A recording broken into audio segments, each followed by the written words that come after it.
All right, everyone, welcome back to tonight's watch with Mark. Luke. And Tony. And as we mentioned last week, we will be reviewing The Phantom Menace. Of course, we will start with the synopsis, and since it was Tony's pick, he will give us his synopsis, and we will go into our ratings, and then go into the deep dive conversation about the movie. So, Tony, you want to take it away with the synopsis? All right, here's the synopsis of Star Wars Episode 1, The Phantom Menace. Ra's al Ghul and Jesus with a rat tail are on a mission to stop the Trade Federation's blockade on the planet Naboo. They find themselves in short negotiations and stranded on planet Naboo, where they get the help of an evil and powerful Sith Lord under the disguise of an annoying and dumb Gungan named Jar Binks. With his help, they get the Queen of Naboo off the planet and through the blockade until they have to land on a desert planet on the outer rim called Tatooine for repairs. Here they meet the real Jesus of the Star Wars universe, Anakin Skywalker, a child slave conceived by Midichlorians and believed to be the chosen one. Through gambling and pod racing, Anakin wins his freedom, but fuck his mom, says George Lucas and Qui-Gon. The newly formed team arrives on Coruscant, where the Senate is unwilling to help Queen Amidala and the Jedi Council doesn't want to train Anakin. Qui-Gon says fuck it and will take Anakin as a Padawan anyways, and Padme says fuck it and takes the team back to Naboo to fight the Trade Federation with the help of the Gungans. Add a Darth Maul and subtract a Qui-Gon Jinn from the equation and you get Obi-Wan having to train Anakin. Padme ends up duping Viceroy, the leader of the Trade Federation, for the win, and Senator Palpatine becomes Chancellor Palpatine. And that is the synopsis. That is the best synopsis of The Phantom Menace I've ever heard. Luke, you need to take notes. Do it like that next time. That was I incredible. know. All right, you want to start off with the ratings, Tony? My rating is a 6 out of 10, not including the memes, and a 7 out of 10 if you understand them. I think the movie is more enjoyable than just okay. Add the memes and you get a 7 out of 10. Okay, I'll give my rating and then we'll go to Luke. I unironically gave it 3.4 Misas out of 10. I think it is a dreadful experience that makes you want to gouge your eyes out every scene of the movie. I, as well, gave it a solid 3 out of 10. I do not care for this movie one bit. I think it's awful. And I'll get into why. So 3 out of 10. Tony, you gave it a pretty high rating. Yeah, I'm surprised. I liked this movie. Not right. just for the memes? And memes give it a 7, a full Memes star. give it a 7. Gives it a full one more rating. You want to start us off with the plot? All right, so we start off with Viceroy, the leader of the Trade Federation, blockading the planet Naboo, and Qui-Gon and Obi-Wan having to be ambassadors to this. And I want to start off with one of my first cons that kind of leads to like a lot of problems throughout the entire movie, is how the Neimoidians talk and their voice acting, because it's very obviously ADR. What? What did you say? It is so bad. It's their really voice bad. acting. It does not match up to the mouths moving at all. And I find this to happen a lot throughout the rest of the movie, even for the human characters. It's all voiced over and poorly stitched together. Also, in the title crawl, just the taxation of trade routes to outlying star systems is in dispute is just gross. Especially for a Star Wars movie. Yeah, I don't want to watch a Star Wars movie about tax and trade federations. Also, in the title crawl, it says alarmed, like, it says these are alarming chains of events. But when Qui-Gon is there with the Neimoidians, he says it's weird for them to be so worried about something so trivial. But the reason they sent the Jedi Knights was because it was alarming. So then why is he surprised? I think it's alarming to some people, but not to the Jedis. Maybe that was why. Yeah. I don't know. I also had a problem with the... I thought it was funny in the scroll that they said the greedy trade federation, so we immediately knew they were evil. That's how they described them, so we knew who the bad guys were. All right, let's get moving on, right? So the Neimoidians try to kill Qui-Gon and Obi-Wan with some poison gas, and that doesn't work because they just hold their breaths. And they start getting attacked by droids and stuff. And I wanted to bring up this scene is when they said, send the droidicus to go get them. And these two droidicus roll on through, and they're like going to attack these guys. And then they just move off screen in like a super fast and gross animation.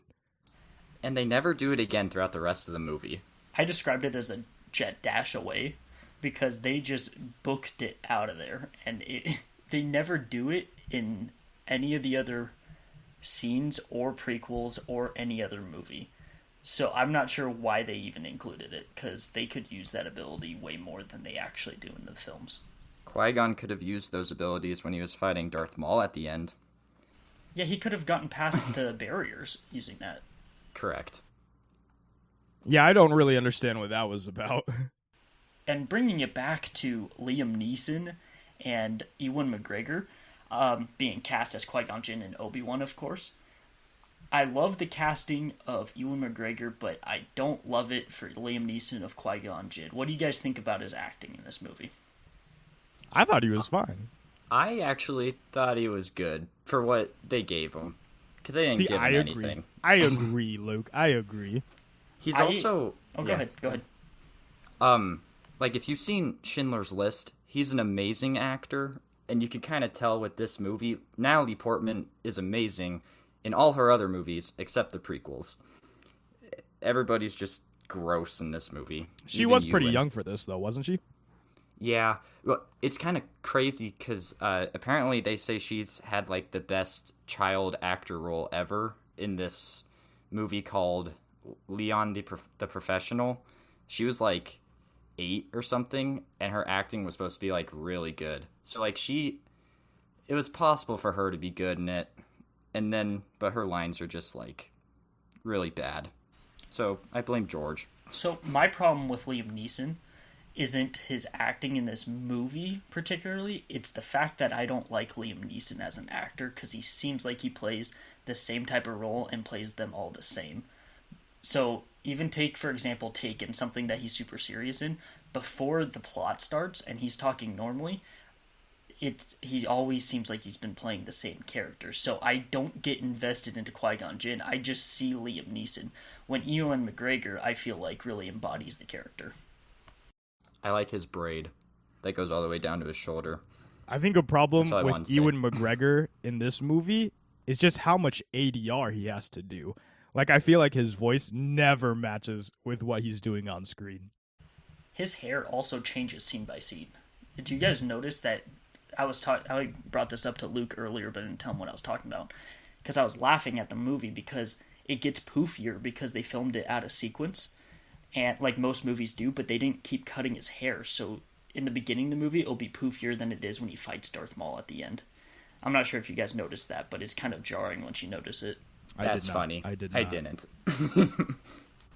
And so we go back to when, right before the droidikins attack, they fight some droids, right? Before they dash away.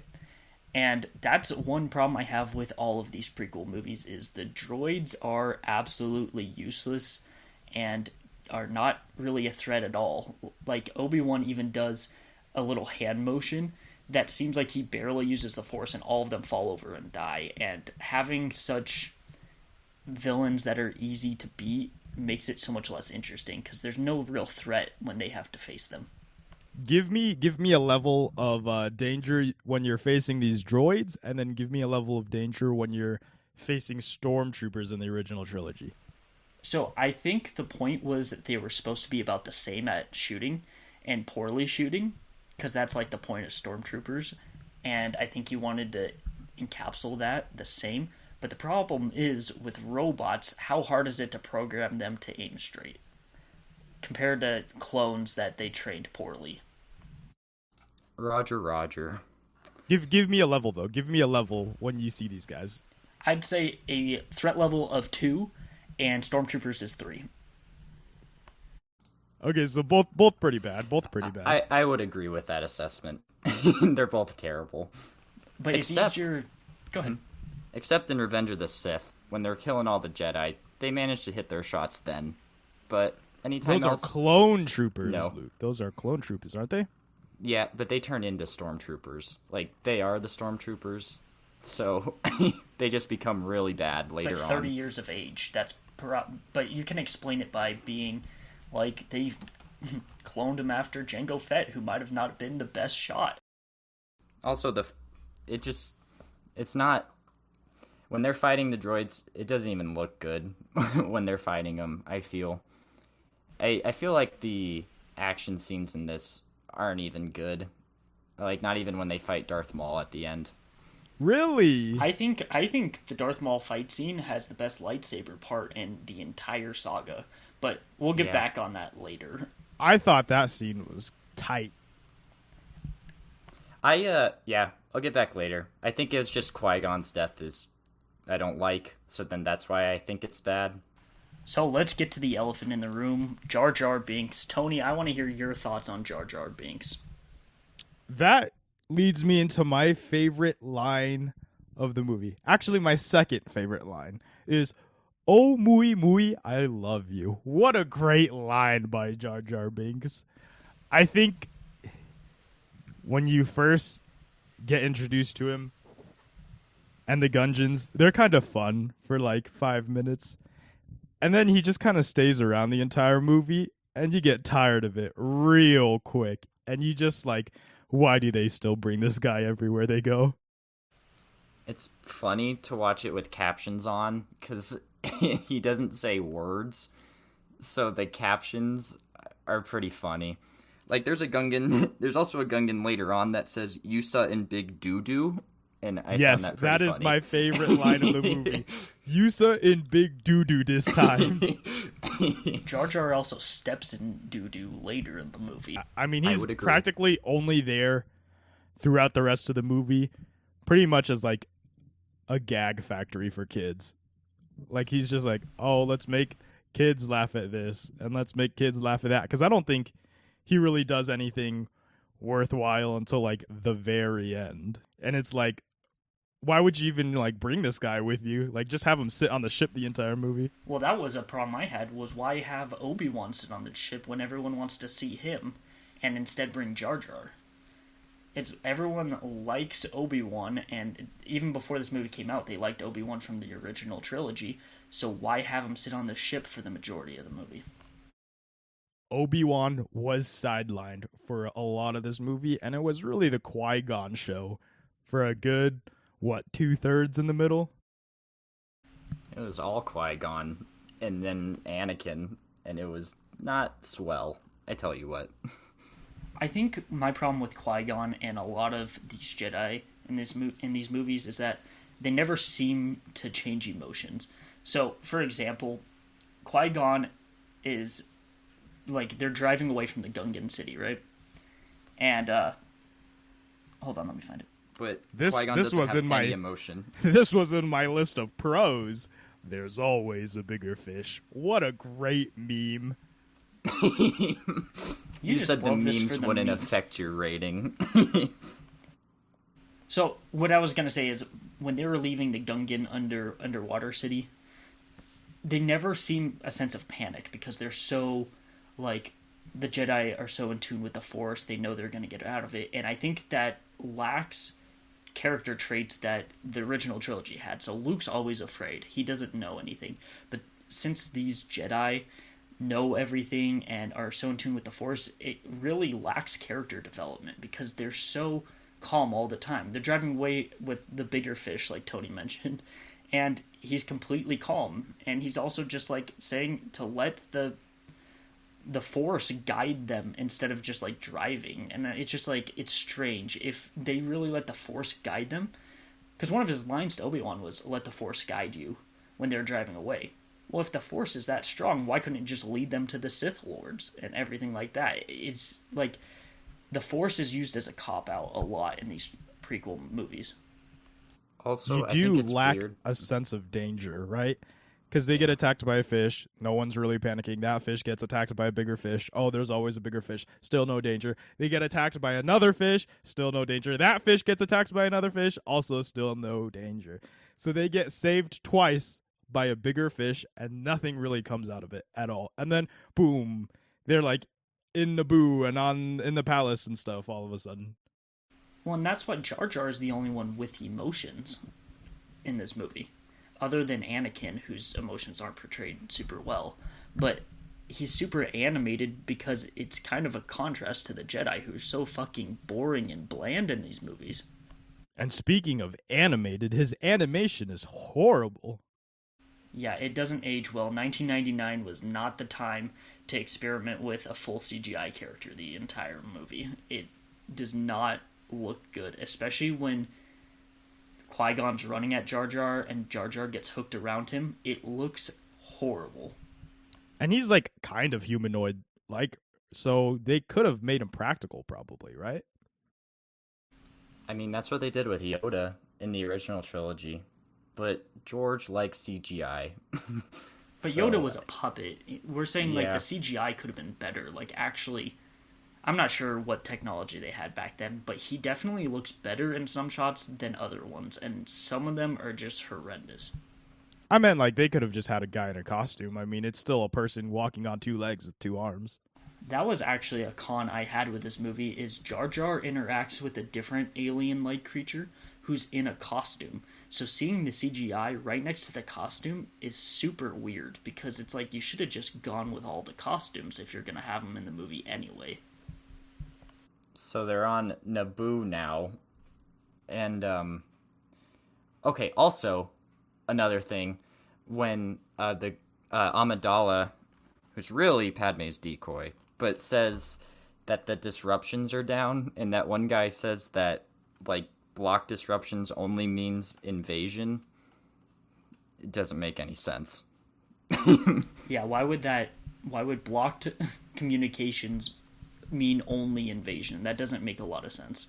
Also, is she supposed to be a bad actor while she's the decoy? Because I found her acting as like the not decoy a lot better than when she is playing the quote unquote decoy. It's very strange because, well, the decoy actually is played by a different actress. It's what's her Keira name? Knightley. Keira Knightley from Pirates of the Caribbean. And I'm not sure why they have whoever is in the Queen costume play so fucking bland, but it is hard to watch with the dialogue delivery. And the ADR on her, I think all of her lines are ADR. Oh yeah, it's horrible. And when they get onto Naboo, that actually gives me one thing I like in this movie, and it is one shot of Naboo because it makes me think of Galactic Assault on Battlefront 2. Luke knows what I'm talking about. Thank you, I respect that. I was gonna say, watching the effects on Disney Plus is a lot better than watching it on the VHS tape that I had when I was little. They're still not good, but it... But part of the reason this movie really takes it out and drags for me in the middle is they decided to make most of the movie take place on Tatooine. And Tatooine, in the original trilogy, was supposed to be this boring place that anybody could relate to Luke, as he wanted to get off of it because it was so boring and bland. Yet the entirety of the middle of the movie takes place there. What did you guys think of that? Did you think it helped it because it was a familiar place, or you think it made it drag like I did? I don't mind it. Yeah. I think if it was just another sandy planet that wasn't Tatooine, it'd make a little bit more sense. Like, we get it, like, Luke's raised on Tatooine because Anakin was, but, like, the differences between them in, like, the trilogy and this prequel trilogy is so different, it's, like, weird. I agree. They could have done it on any other planet, but it lasts so long there because of the pod racing, and it's... Ugh. To me, it Yeah. seemed more like fan service. Everyone knows what Tatooine is, and so it's going to take place there. But it ends up making the movie drag for me because it's not taking place on something as cool as the Death Star. It's taking place in this sandy, bland place, and that's the point of it. But don't make us watch the majority of the movie here. And one thing about Tatooine is that Anakin one time mentions that the sandstorms are very, very dangerous and they need to get inside. And this leads to them sitting around the table and talking.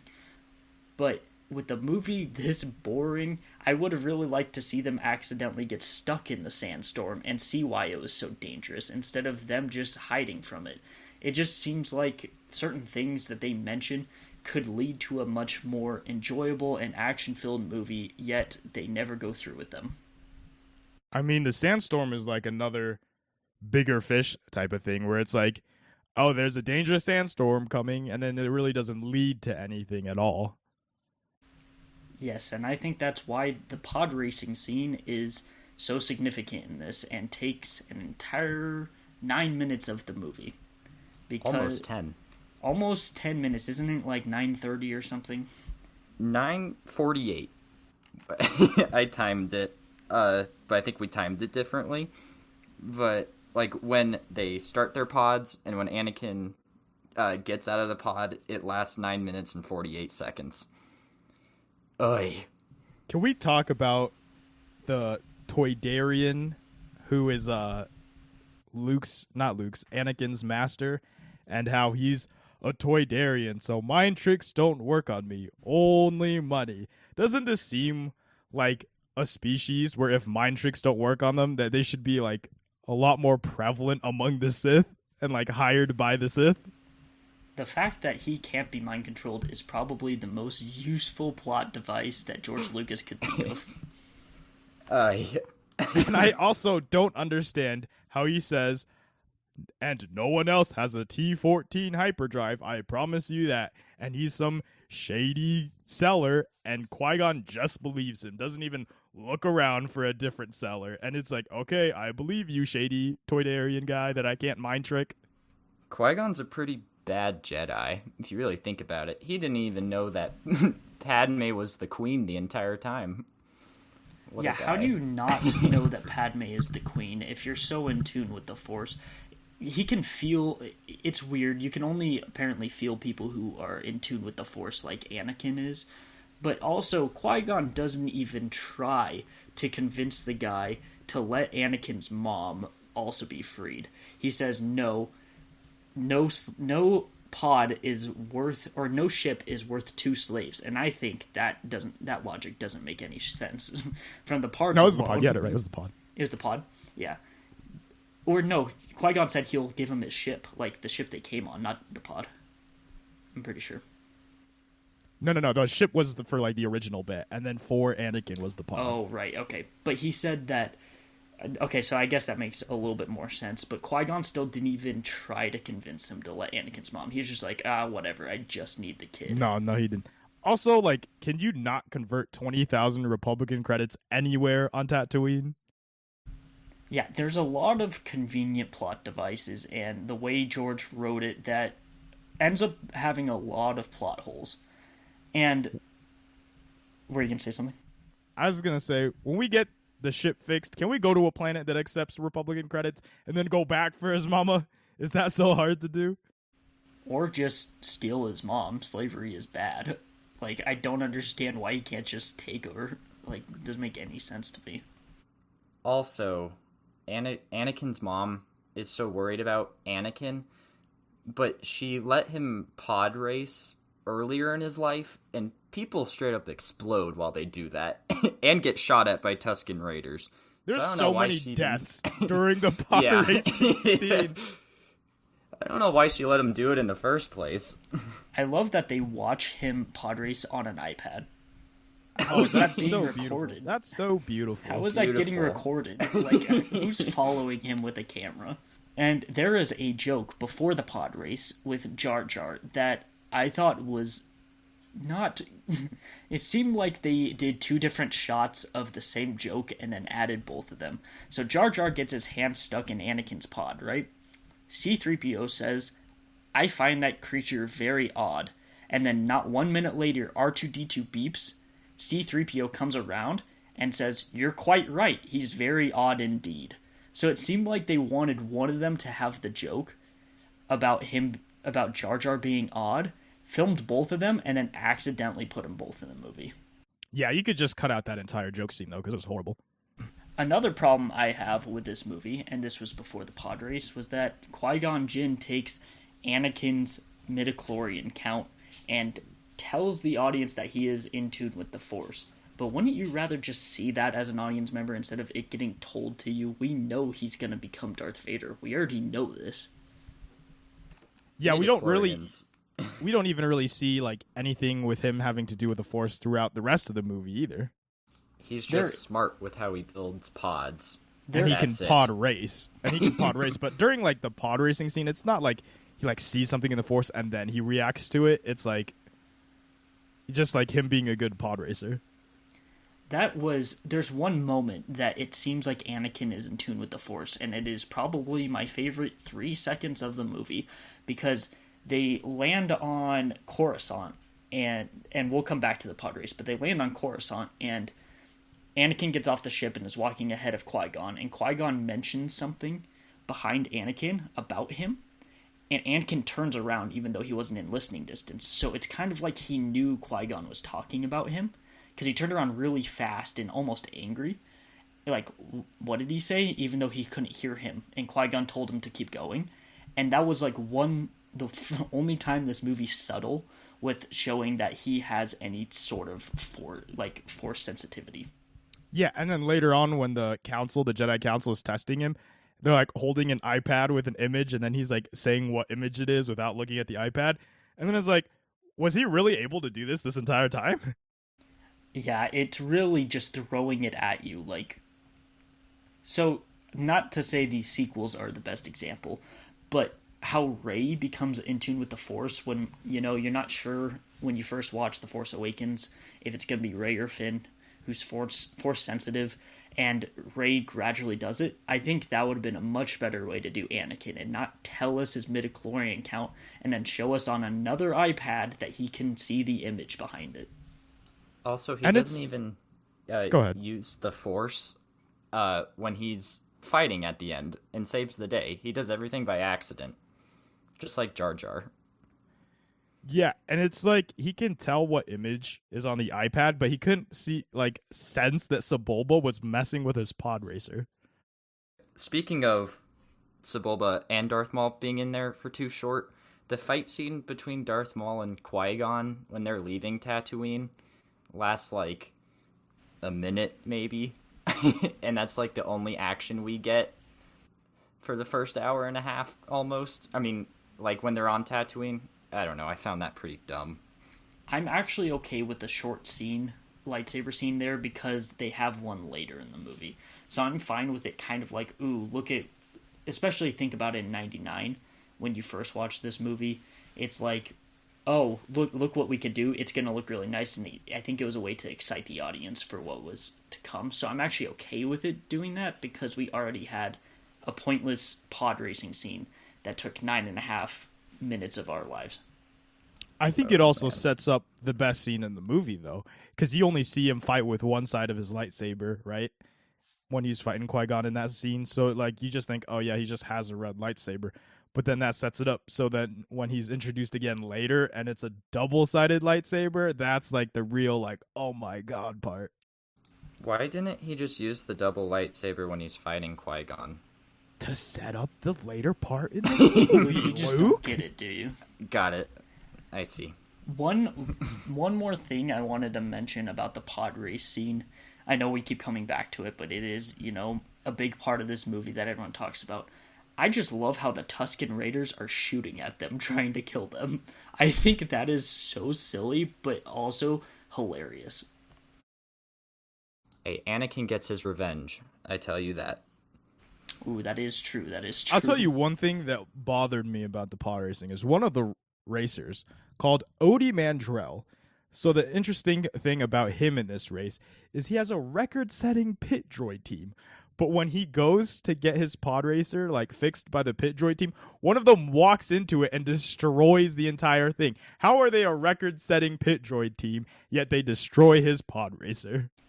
It was for comedic purposes, Tony. You just don't get it, do you? Do you not understand how George writes movies? Oh, so bad.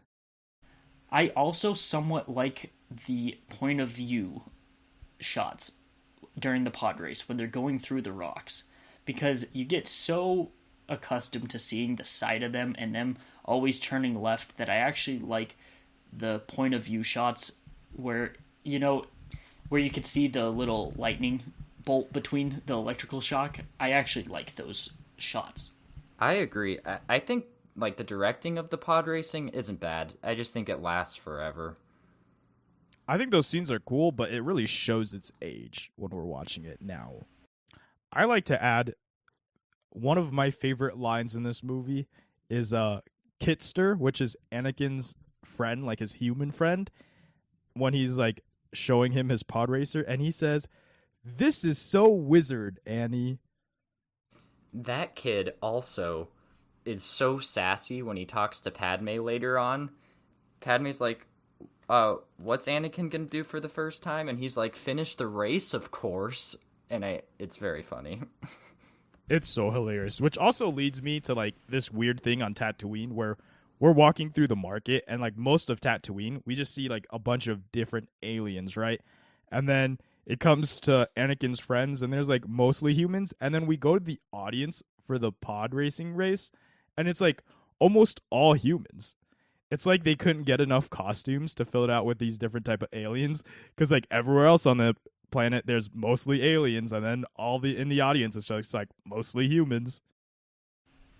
What I thought was funny about the humans is that the announcers during the pod race call Anakin a human being, and I think that takes, which he is, but I think it takes away from the universe a little bit. Without having to call him a human being, does that make any sense? That in this universe, I'd rather them not call them human beings. Because in this universe, they could just technically be some human-like alien, right? Exactly. Like, they don't have to be humans at all. I mean, humans might... Well, I guess humans will eventually exist in this universe because it's in a galaxy far, far away a long, long time ago. But it's like, you don't actually have to specifically say these are humans and these aren't humans and stuff because they could all just be ambiguous with what species they're trying to interject into the series. Definitely. I think that takes me out of the movie a little bit. Hearing human being just seems kind of silly in this universe. And most of our main characters are human beings, so then it makes you wonder why are like most humans Jedi, but we don't get to see all the other species be Jedi. You know what I mean? It is very strange. Do you guys have anything else about the pod racing scene? I do not. I think I said what I had to say. Tony? Yeah, I don't have anything else about the pod racing scene, except I think something about in the pod racing scene, things go wrong and you see Anakin flip a bunch of switches and you see this little diagram and it shows what's broken. Oh, and he fixed it and stuff like that. I felt like a lot of that doesn't really mean anything to me at all. Like, I don't understand how this pod racer works at all. So you don't really have to show all of these things about him fixing it to get me to understand, oh, he's doing a lot to get it fixed now, and oh, it's fixed. I agree. He's one with the Force. That's why. I also thought it was strange because Anakin doesn't use the Force during the pod race whatsoever, right? But he somehow, for 34 seconds, has his pod off when everyone's getting ahead. How does he catch up? He must be very good at making a pod that's extremely fast, or everyone else sucks at it. Because without using the Force, he catches up fairly easily. He catches up.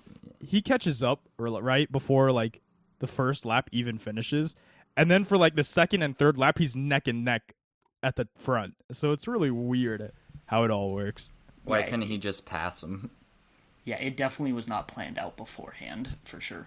So, if you guys are good with it, I will jump to when Anakin is in front of the Jedi Council, because I have some thoughts about this. I do have one thing. Okay, go ahead. And it's one joke that like kind of works and it kind of doesn't.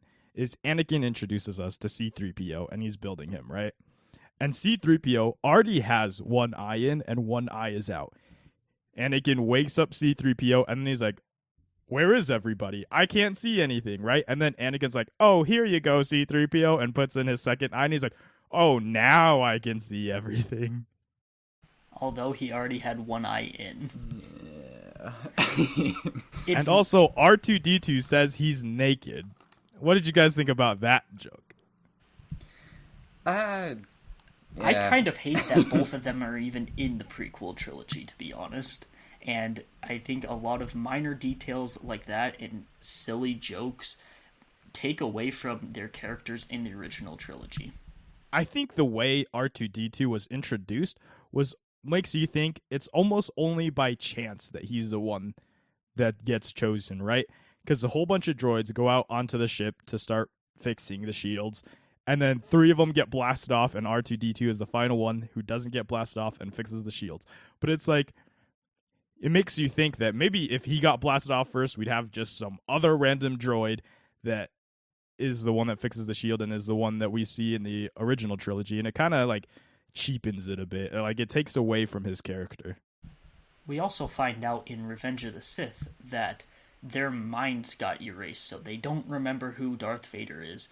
And I think that is the dumbest cop-out of all time, just to have those two characters, these fan service characters, in this prequel trilogy, because then their mind just gets erased. And I think that is one of the dumbest parts of these movies. I don't think they should have been in it in general. I also think it's kind of weird that Anakin built C-3PO. I don't know why it feels weird to me, but I would have just liked their story starting out in A New Hope. I agree with that. Now you have your thoughts about the the meeting with the Jedi Council. Oh, the Jedi Council. Okay. So, as we see on the Disney Plus version, there is CGI Yoda, who is a lot better than the Phantom Menace original puppet Yoda, who didn't look anything like the original trilogy Yoda. So, I'm fine with him getting CGI'd, but what I also noticed, and Luke only noticed this because I pointed out to him, that behind Qui-Gon and Obi-Wan, there is another Yoda-like creature.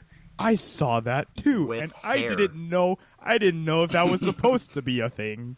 That was the first time I've ever noticed it, and it makes me sick, because I think it takes so much away from Yoda's uniqueness and how strange it was that a creature like this would be a Jedi in the original trilogy, when another one is on the Jedi Council that only has, 12 members that sit there. And you never see him again. He also has hair. Is this He also has character hair. in any other Star Wars thing? No. Not that I know of. Not in the Clone Wars, not in any of the extended universe things. It's Well, just some yeah. random Yoda lookalike in this one scene. Because Mandalorian, the thing with Baby Yoda, Grogu, is that it was, it's another Yoda, and I don't know. Yeah, it was supposed to be It's super weird. unique with a Baby Yoda, because there's only been one, but we see one in the council, and I think that just takes so much away. We know that there's a species of Yodas because Yoda's a thing, but we don't need to see them. I don't want any of the other ones to be Jedis. It takes away from Yoda's uniqueness. And This character's name, I found out, is Yaddle. Yaddle? Yaddle? And it is a female. Okay. Oh. Oh, wait. Maybe this works. Maybe Yaddle and Yoda had the baby, and it's Baby Yoda. Okay. All right. I'll take it. There's my theory. All right, good theory. Another part of the Jedi Council, which I want to hear your guys' thoughts on, is the character of Mace Windu. He doesn't really get, any development or screen time in this movie.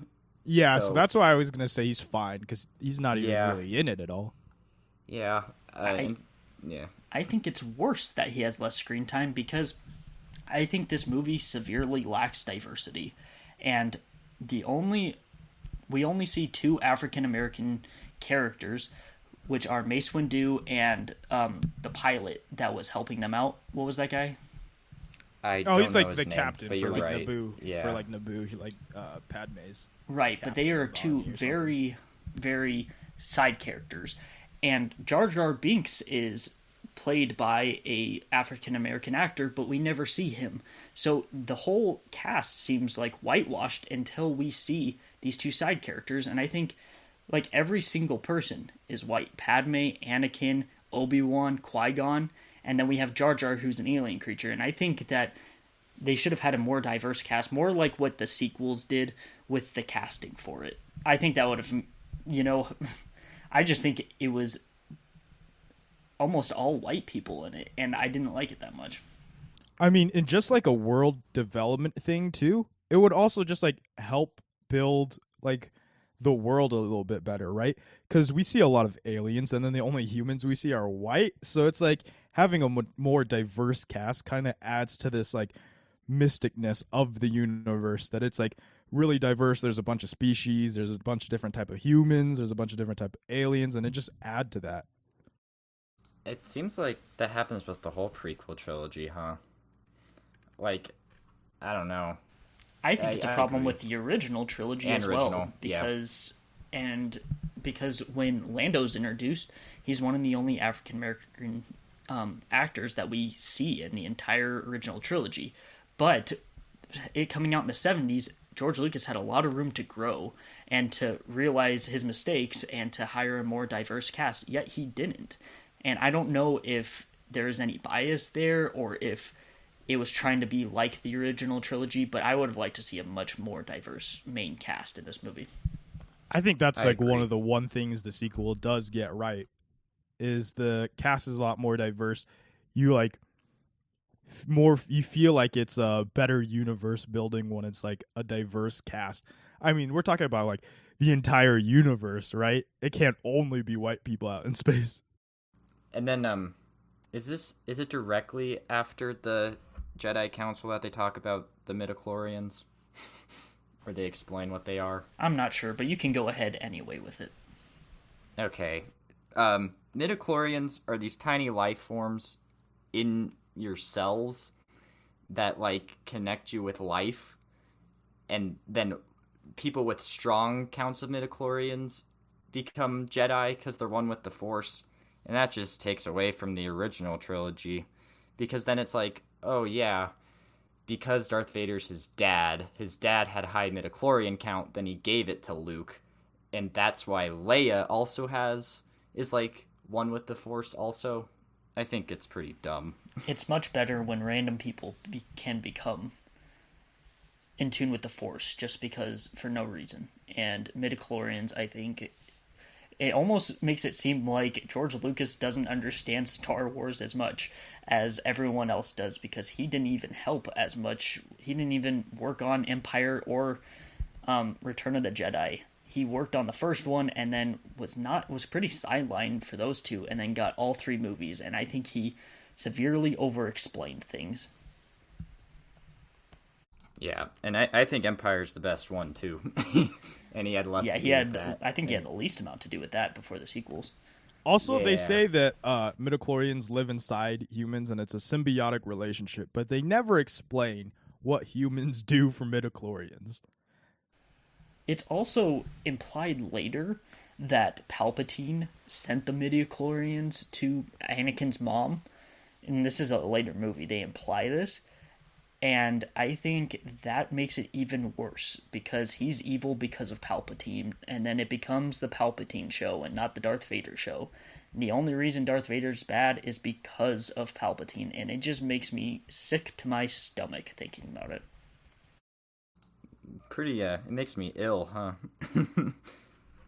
I don't know. It's really bad. I know Anakin was supposed to be like Jesus, like Tony said in the summary, because he was immaculately conceived. But to make Palpatine his dad is weird. Also, just alluding to this person who will become the head of the evil empire of the world, making him like Jesus is just strange to me. Yeah, I didn't really understand it, but you know. I also thought it was weird that Anakin, they say, is too old to start training, but this kid seems pretty damn young to me, and I don't understand why he would be too old to start training when he's so in tune with the Force that wouldn't they want to train him so then he doesn't get influenced by the Sith? Like, why wouldn't they want to train him? I think Star Wars, like the prequels and the sequels, have this like weird thing about training people and wanting them to not go to the dark side, but they do anyways, and it's just so strange. Yeah, I think it's very weird that they know how strong he is and he's supposed to bring balance to the Force, but they don't want to train him and he's too old. It's just strange to me. And there's another part later on in the movie that I want to mention right now is that Yoda says it's the power of two, or the rule of two, I mean, that there can only be two Sith of all time. Like, there's always an apprentice and a master. And I think that is so silly, and it limits this entire saga, because you don't need more than two Sith in the original trilogy, because only Luke is trying to fight. It's really Luke versus Darth Vader, and then the Emperor is influencing Darth Vader, right? But with so many Jedis in this prequel trilogy, and we see them all in action, we only really see them fight droids and stuff like that because of the rule of two. And I think that limits how much they can do with it. I think it's kind of silly. I agree, but this like not circumvented through some like extended universe things? Because like Clone Wars, there's like Dooku and his apprentice, right? Doesn't he also have one while He still does. being the apprentice of Palpatine?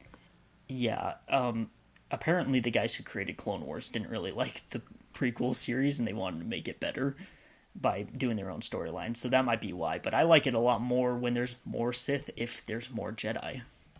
Also, Yeah, why? it's so weird. Why is the Sith? Did they come up with that rule to just have a master and apprentice? It's very strange that everyone can have the Force, but if there is... you have all these Jedi, but if there are already two Sith, then no one can be influenced by the dark side? Like, that doesn't make any sense to me. It seems like a thing that George Lucas came up with to like tie to how there's only two Sith in the original trilogy, and then he just kind of made it a rule for the rest of the universe, and maybe like something in the extended universe explains it a bit, but it seems like something that the extended universe had to like take care of just because George Lucas came up with it. Oh, for sure. And I think I'm going to skip right past the part where they impeach the Chancellor and elect Palpatine, because that is severely boring. And I was just going to go straight into the last fight, unless you guys had anything It's else. not even really explained either. It's just like, I vote for no confidence with this Chancellor. And then it's like, oh my goodness, she voted no confidence. And then all of a sudden you're able to vote for a new Chancellor. It just seemed weird, rushed, not explained. One cool thing: the creatures from the ET universe are there at the Senate meeting. That's the only cool thing. The dialogue is like too much, and it just doesn't feel like a Star Wars movie. The whole movie doesn't, but especially when you get to that. And I think that's why it doesn't feel like a Star Wars movie at all. And that brings me to the biggest flaw in the final battle for me was that they kept intercutting Darth Maul's fight with the two Jedi with Anakin, Padme, and Jar Jar Binks. There was so much going on. In the final battle, there are 4 different things happening that they were cutting to, when we really only care about one of them. I have a question. If they're so concerned with Padme's safety that she uses a decoy, why does she go to the battle with them? Why did they bring Anakin, a child, with them too? It doesn't make any sense. I was very confused why he was with them. He like, runs he's a into child. He runs into the battlegrounds and then he tells them to stay in the cockpit. Why didn't he just stay in the ship that they came in?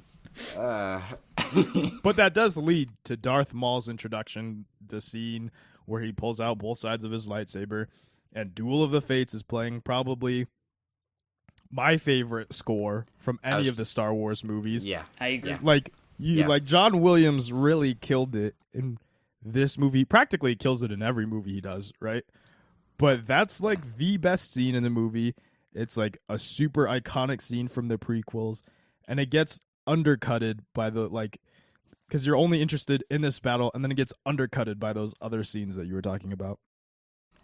I agree. I was going to say the score in this movie is definitely the best part, because John Williams is a legend.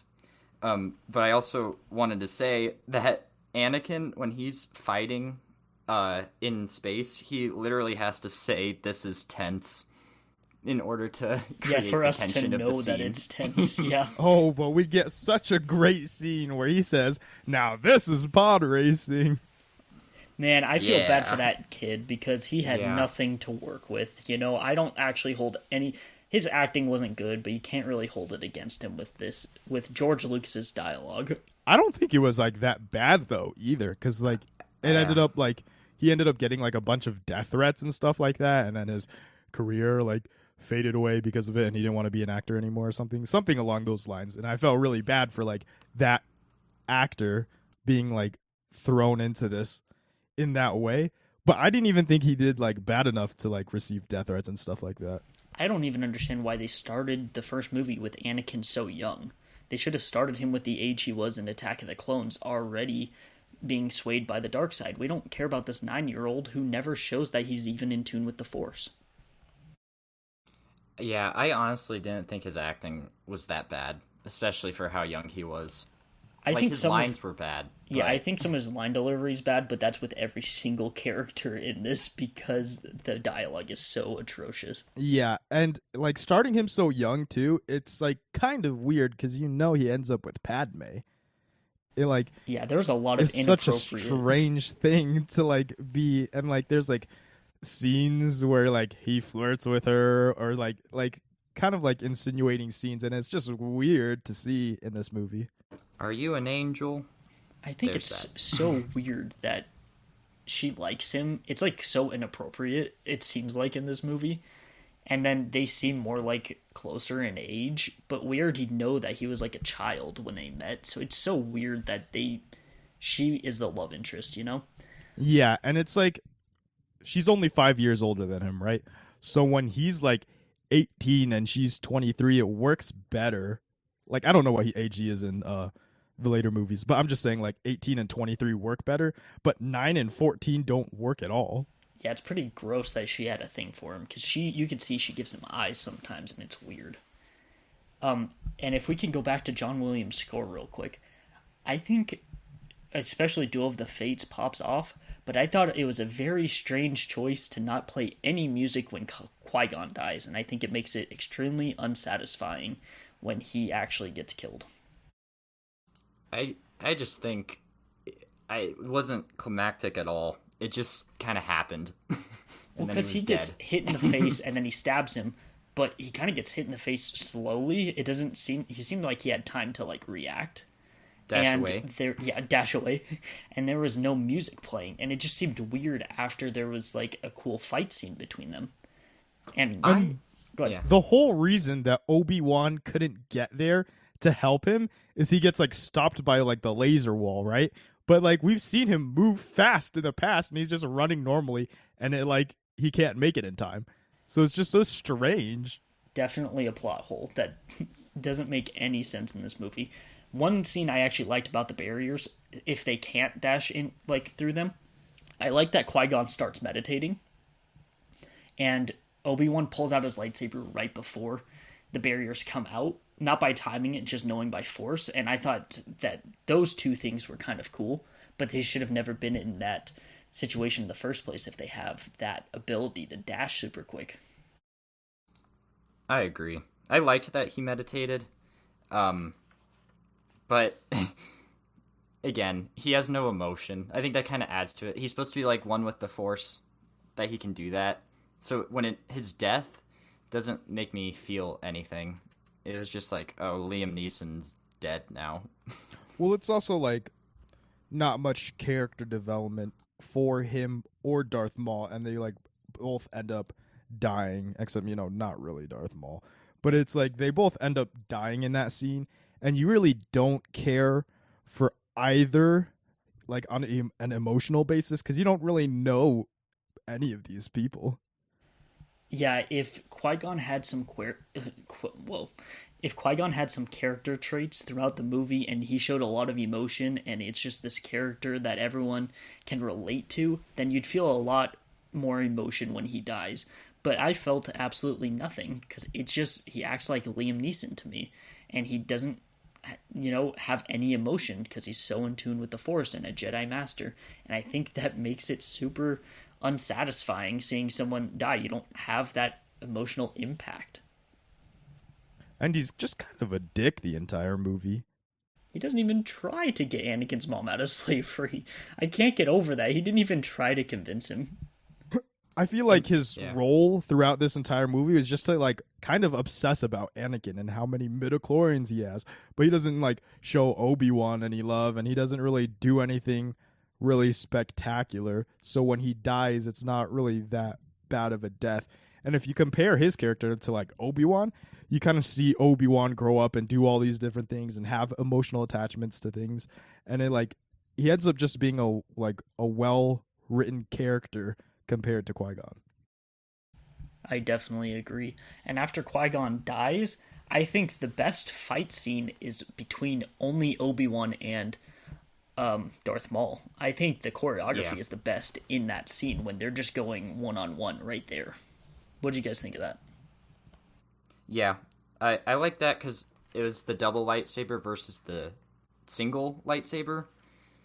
Why didn't he use that on Tatooine when he was fighting Qui-Gon? Because it was a reveal, Luke.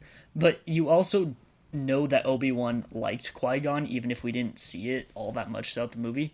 So when he's yelling, you can tell that he's emotional during the fight scene, and I think that's why it makes it the best, because you can tell he's very angry at what just happened, and it's the first time any one of these characters has actually shown emotion, other than Padme kind of liking this child. I think, what did you think of Darth Maul dying / not dying? I think it's funny that he did not get cut in half in the original. He fell down.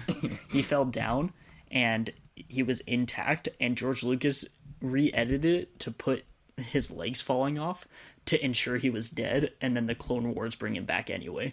I think that's fucking hilarious. But I think it's like another thing where the extended universe fixes a thing that George Lucas made a mistake about, because Darth Maul, we didn't know anything about him, and the only reason we like him is because he's cool looking and he has a two-sided lightsaber, and he was introduced with Duel of the Fates. That's really the only reason we really care about him at all. And then the extended universe comes in and gives him more character, brings him in the Clone Wars, and then his character does really well in the Clone Wars. But it's like, it's just completely mishandled by George Lucas in these prequels. Oh, for sure. I think he should have been the main villain of all three movies, with maybe Palpatine pulling the strings like he did in the original, and I think that would be a lot more interesting. But then after he dies, we get Dooku in the next one, who sucks. I was just about to say that they chose Count Dooku over Maul. I mean, we could have also had a dynamic where he's playing both Dooku and Maul, and they don't know about each other, or something along those lines. You could get like pretty like weird or creative with how Palpatine like interacts with these two apprentices, but instead Darth Maul is killed before we even really know much about him. He's also just the most unique character we've seen, at least in regards to Sith or Jedi, and they just kill him off, and he gets like 2 lines the entire movie, and it's, you feel more disappointed that he dies than when Qui-Gon dies. Yeah, because he had a lot of potential, which is like, this potential is like seen throughout Clone Wars, but he had a lot of potential in these movies, and it just was never seen. For sure. And I liked how Luke mentioned earlier that Anakin didn't use the Force. He accidentally blew up the control ship by accident, which I thought was extremely stupid. I mean, Jar Jar and him both do it by accident to end the movie. Well, and that's another thing I hated, was that you blow up the control center, all the droids turn off. And I think that is a huge cop-out that a lot of movies do. Like, they're getting overwhelmed, but they all turn off for some reason, and it makes it so much less satisfying that they're actually fighting, because you can just turn them all off. So when characters start getting overwhelmed, it doesn't even really matter. And with Jar Jar and the Gungans, it doesn't even feel like they're like overwhelmed or anything. Like, they're just like talking, and then Jar Jar makes a joke or something while they have to surrender. Like, that's it. Like, there's no tension at all. That also has to be one of the worst looking fight scenes I have ever seen.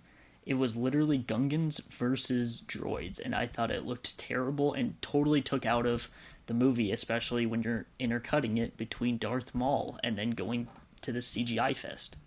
Especially when you have like the jokey parts with Jar Jar Binks, where like, oh, there's a dead droid stuck to his foot, and he's like stomping, and it shoots these other droids and stuff like that. It's like, oh, come on. Yeah, and then you cut to Anakin having horrible dialogue too. So, and then Padme is the least stupid storyline that they keep cutting to, but she shouldn't even be out there because she's the queen. It's just strange. It totally should have just been Qui-Gon Jinn and Obi-Wan versus Darth Maul to end it, and not intercutting all of these different storylines. Does that take us to the end of the movie where they say peace? I think so, and it has to be the worst ending out of any Star Wars movie. What do you think? What do you think about little Anakin Skywalker with a rat tail, just like Obi-Wan now? I hate the fact that they all have to have rat tails anyway. It's just strange. Why is that such a big deal? Why do they have to have like longer hair if they're a master and little rat tails with a ponytail in the back when they're apprentices? It's just a strange like costume choice. It's a strange costume choice, especially when we know, like, oh, if they're a different species other than humans, it's just, like, nothing really, like, they don't have to do anything special. But yeah, back to Luke's point about the ending, where he holds up, the glass ball, and yells, peace. Peace. I also don't like the music in that part. I don't know why. I think it's because I'm watching some horrible shit going on, but it's like they're trying to end it like A New Hope ended, and by having them all together, and I just hated it. I thought it was so stupid. Yelling peace right before two other movies about war too is just strange. Yeah, exactly. It also make like the guy's design is also bad because it's just bad CGI. This looks not right. Also, the Gungans, whenever they get angry or something, they'll like flap their lips. That's hilarious. Oh, so great, so great. Oh. That's in my pros list. That's in my pros list. All right, I think that ends it. Do you guys have any hit picks or nitpicks? Well, I think this entire review was a nitpick for me. Yeah, I agree. I have one other nitpick before I get into my hit pick, but my one other nitpick was I just can't stand to look at Padme or the fake queen's hair. It is so distracting, and I think the costume design is just bad. Also, I just remembered one other nitpick was that whenever they're in the ship in the beginning, and like whenever they're flying, it looks like a Star Trek show from the 90s. Oh, the costume design yeah. and the look in the ship just looks like Star Trek to me. And the way they it's act. strange. Yeah, it's very like he took off of that after he saw Star Trek Enterprise or some shit like that. And then it looks like that to me, and it's very weird. Nitpick. I have one. When the horse alien thing at the pod race farts, and then Jar Jar Binks says, "P-Usa." You didn't like that? That's a hit pick. I think it's like it's strange just timing too for a just joke. lump all those like childish jokes into one big nitpick. And the fact that it was right before the pod race that they're setting up for so long in this movie, and then you have a fart joke, it's so strange. It doesn't make any sense to me. Yusa and Big Doo-Doo. Always remember that. That's a hit pick. That's a strong That's hit number one hit pick. That's number one hit pick. All right, what was your other hit pick? My one other hit pick was that I kind of like the way Coruscant looked from the outside view of the planet. Really? That would be almost one of my nitpicks. I like when you see the planet from the ship view when they're up in space. Okay. That's what I'm talking about. However, they show Coruscant when they're just talking, and it looks horrible. So I like it from the space view, but when you're on it, it is just a CGI fest that looks terrible. It's just a CGI fest of like a million skyscrapers that looks horrible. The entire planet is one big city. How did they do that? Yeah, that's strange. And what's going on at the bottom of Coruscant? Yeah, for real. Yeah, I know. The streets have to be horrible. Yeah, I like the way it looked from the space view, though. Like, with all the lights and everything. I thought it looked great, and then you go in, and then it just gets ruined. You know, my one hit pick is just kind of ruined once you actually see the planet from their perspective. I have another I like it. nitpick is when Qui-Gon and Obi-Wan go out on the balcony and they're looking over Coruscant and it's sunset and there's a whole bunch of spaceships flying around. It looks horrible. The CGI looks absolutely horrible. I can't believe this is like a real place because it just all looks so bad. And it's like a bunch of reused assets and stuff. And it's like, that's gross. And it only gets worse in Yeah, Attack the Clones. Exactly. I was about to say that, Luke, that all the actors complained that they were only acting in front of blue and green screens the entire time in the sequels. So even though I hate how boring it is that they're on Tatooine, it's better that it's a real environment for once. Yeah, for sure. Any other thoughts? I think that about wraps my view of this movie. Strong 6 out of 10. 3.4 Mises. If you're watching it as a 3. if you're watching it as a prequel memer, you'll probably enjoy it. This one That's has the true, that's least amount of prequel memes from it, though. So definitely, I'll agree. Revenge But of the Sith is the best here's one. for you prequel memers. There's always a bigger fish. The negotiations were short. A surprise to be sure, but a welcomed one. Now this is pod racing, and we will watch your career with great interest. Fantastic memes. All right, we have actually a segment I got the idea from Matt Beef, my older brother, which was, did Tony fall asleep during this movie? Oh, that's good. I did not. Okay, Oh. well, we're going to Well, ask that's a good everyone now. segment. That's Wasn't really good. even tempted. Wasn't even tempted with this one. I'll tell you You're what. not even tempted with this, but you'll fall asleep during Spider-Verse. Ooh. Okay, Different story. Different story. Theater Different experience. Theater experience. Okay. All right. We have one more segment to go, and I'm gonna give these two Chamboys some hints for my next movie for next week. And what I'm gonna do is I'm gonna say 5 hints, and after every one, they're gonna guess. And these hints are very obscure, and they probably won't get it. They might with this, but that's how we're gonna do it. So, you guys ready for the first hint? All right, let's roll on hear with the hint segment. All 5 of my hints are one word, so it might be kind of difficult. But my Nice. first hint is married. A marriage Married? story. No. Cars. No. Ooh, that's a good choice. That's a good choice, Luke. My second hint is Hawkeye. The Bourne Legacy. No. Good one. Tony? Has to do with Jeremy Renner. That's his name? That's his correct. name. Yeah. Jeremy Renner, and he's married. But is the it Jeremy Renner? Avengers. No. Is it Jeremy Renner, though? Oh. Hawkeye from MASH? It's not. Okay, never mind. It's just a hint, guys. Hint 3, short. What kind of hit is that? The Hunger Games. We're watching The Hunger Games. No, we are not. Jeremy Renner married and is short? It's not. No, the hint is Hawkeye, not Jeremy Renner. Justice League. No. The fourth one is Jabberwocky. So this guy Jabberwocky? dances. Luke, this guy will dance. He'll Dance. shoot arrows, and he's married. Oh. Wait, which one is the hint I'm missing? Short? No, I said he's short. It's Jabberwocky, Dances, short, shoots, Hawkeye, arrows. married. I still have one more hint. Married. He's married. Okay. Is he married or is that like... It's a setting hint, something Luke. I'm not else? allowed to tell you. Let's see. Married, short, dancer, but he shoots arrows. Dancing with the Stars. No, good guess. Robin Hood Men in Tights. Good guess. My last one is quiet. Baby Driver. Final guess. No. Oh, that's a good guess. Luke? A Quiet Place. No. It's Hush.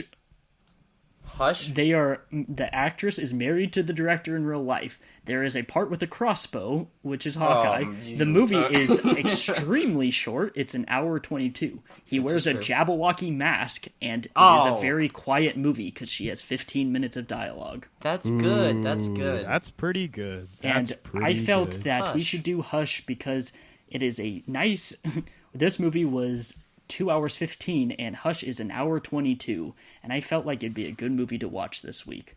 So if you guys want to watch along, Hush is on Netflix, and we will be talking about that next week. Luke, roll us out. And that was tonight's watch.